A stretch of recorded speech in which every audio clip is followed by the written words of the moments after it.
What is going on, guys? Reflex here, and we actually got some information regarding Kingdom Hearts 4 because Nomura actually sat down with Game Informer for an interview, which surprisingly enough, I did not expect to get an interview of the game or even an interview with Nomura until later on down the line. But I'm not going to go through every single bullet point. It is a good interview. However, I just want to go through the ones that I think are the most important regarding Kingdom Hearts 4, so we're just going to do those. But this first point is, do you feel it's important to keep Sora as the main protagonist, or do you ever see the series moving beyond him? And Nomura says, as far as spin-offs go, which there you go, spin-offs, he used the words, so I mean, it keeps, that whole debacle over there. But as far as spin-offs go, we've had main characters that were not Sora, but in terms of the mainline series, I think Sora is actually the only real candidate for main character. I think if Sora is no longer the main character, then I would also feel that would indicate the end to the numbered titles. He's that important to the series, which he's had that question in the past as well, but I feel like this is more of a different answer before, because back then he said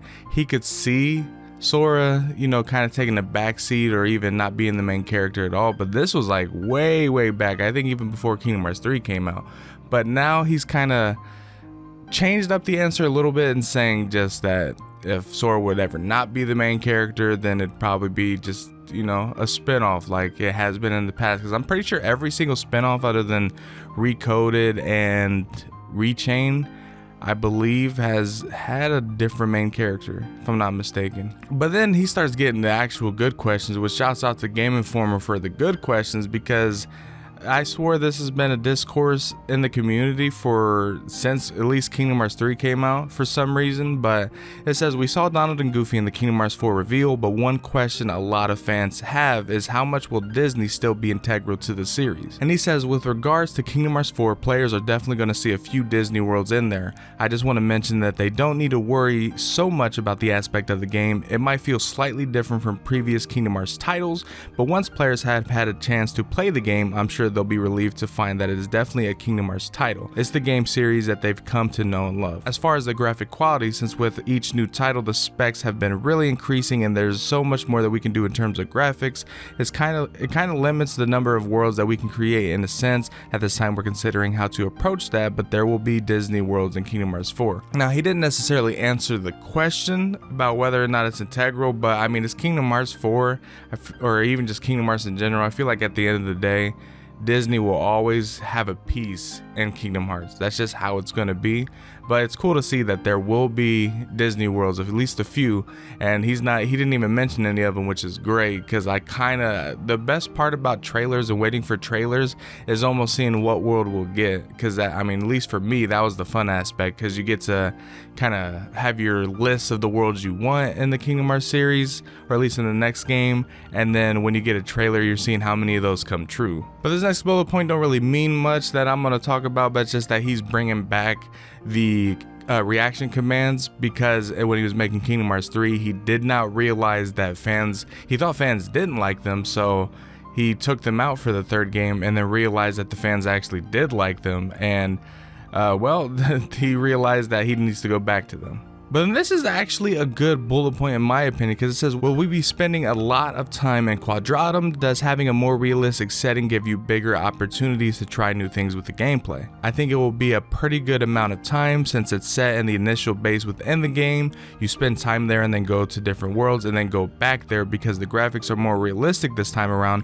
I feel that there's more of a realistic daily aspect to Sora's life. You can see him go in and out of his room and spend time there. I feel like players will get more of the day-to-day routine he goes through. As far as worlds go, in the past we've featured a lot of Disney worlds, and among those the most realistic one was probably Pirates of the Caribbean. This time around we're spending some time in the actual real world. This is a challenge we've had for ourselves, just to see how realistic we can make this, and that's something we are working on right now. For now, we can't really dive into any further details than that. But one of the interesting aspects is Quadratum going to be like a, because he's saying that you can see his day-to-day routines. Like, are we gonna have like chores and stuff to do? Are we gonna actually have like real jobs in this?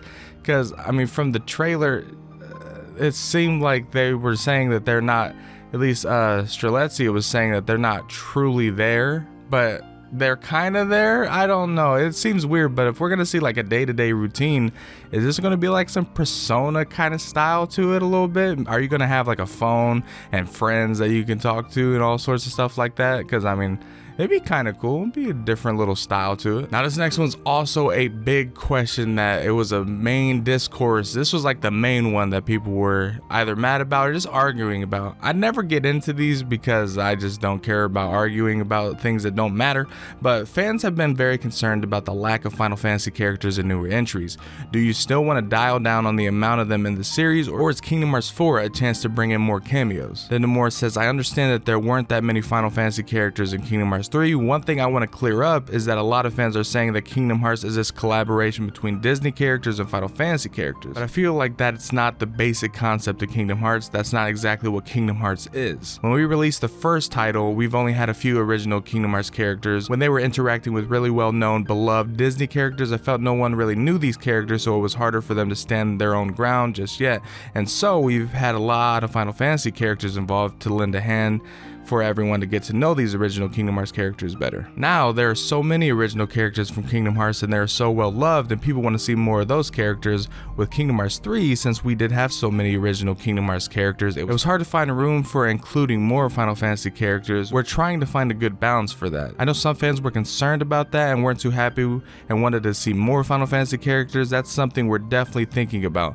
But just with the sheer number of original characters that we have now, it's hard to say what the exact balance is going to be and how it will play out in Kingdom Hearts 4. We can't really give you a firm reply on this just yet. However, I have a feeling he kind of replied to it in a sense, at least how I interpreted it. Because one, he did say that we're definitely thinking about it and thinking about how fans want to see Final Fantasy characters, but he also said that we're trying to find a good balance. Now, that means they're actively trying to find a good balance between probably even Disney characters, Final Fantasy characters, and then the original characters. Now, if we're, at least in my sense, I don't know how many people we're going to see in Kingdom Hearts 4 and what arcs we're going to explore, because he does say that this game is really going to talk about Sora's disappearance the most. That's the arc that we're going to see the most of.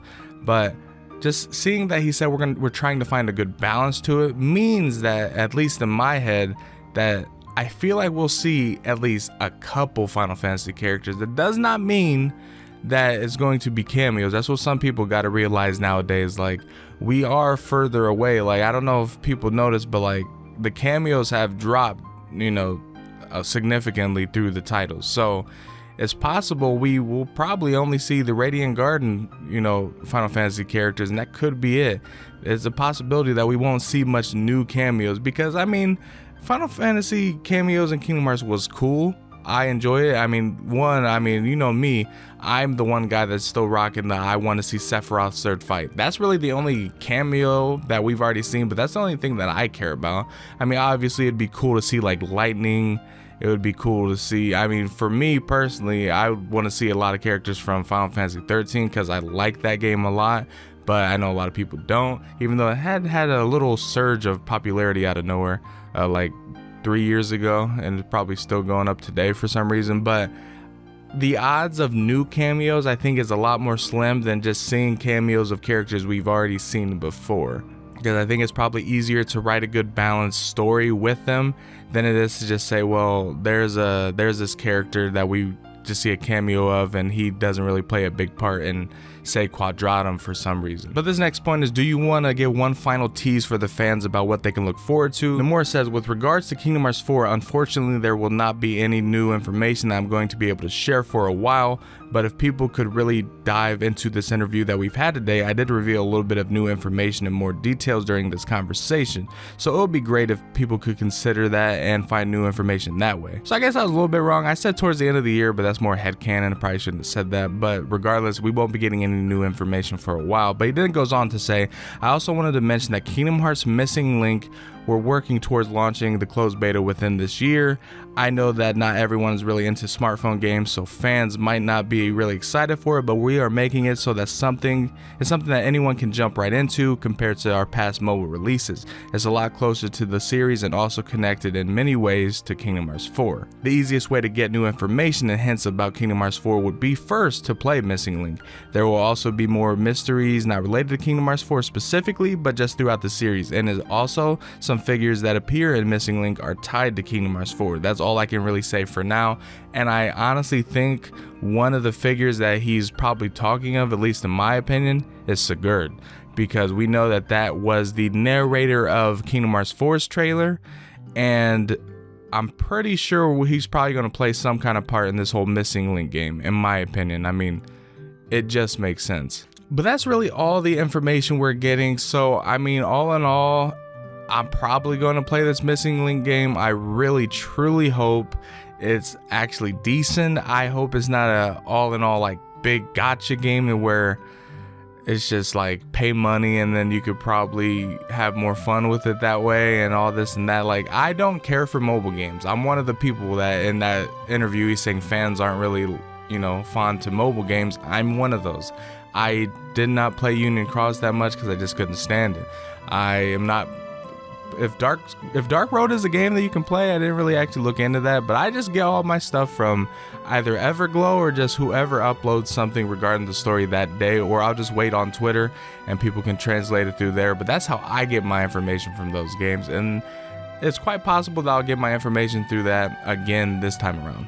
But let me know down in the comment section below what you guys think about all this information we got. I think we got a lot of juicy information that honestly I did not expect today of all days. I thought we might get something towards the end of the year, but now it seems like we won't get any information for a while, which I would say maybe a kind of future like Sony project, like direct or some sort, or even maybe some Tokyo Game Show or something along that line. They might do something with, who knows, but I mean, I'm kind of content with this, with the information we got. I'll check out this closed beta of Missing Link to see if I'll play it or not, see if we even get any information from this closed beta, because for all we know, he could have probably hit some hidden gems in the closed beta itself, so it'll be interesting. And yes, sorry for not uploading a lot. It really doesn't have anything to do this time around with any like mental state or nothing. I just been chilling with friends playing. If it's not COD, it's Apex. If it's not Apex, I actually dabbled in Fortnite for the first time ever, really. I still don't care for the game. It's not my cup of tea. But I just been chilling with friends recording everything. Like, there's a whole ranked, like a Vanguard rank type thing. And I'm thinking maybe I'll start making like shorts and stuff, so at least there's some content flowing on the channel, at least every now and then. Not everyone can see the shorts though, because it's like, I'm pretty sure a mobile only thing. So I'm gonna try to start uploading more. It's just, I don't know, sometimes I could like record and like shoot my friends away, or I could play with friends. So I don't know, it's a weird balance I have to find. It's definitely a weird balance, but I'll figure it out for sure. But you know, I can't dodge the Kingdom Hearts information. Like, I'm always gonna be uploading this when I see it. So, you know, kudos to Game Informer for the great interview they had with Nomura today. A lot of information we got. But hope you guys did enjoy this video. If you did, leave a like, subscribe, and you guys know the drill. I will see you guys later.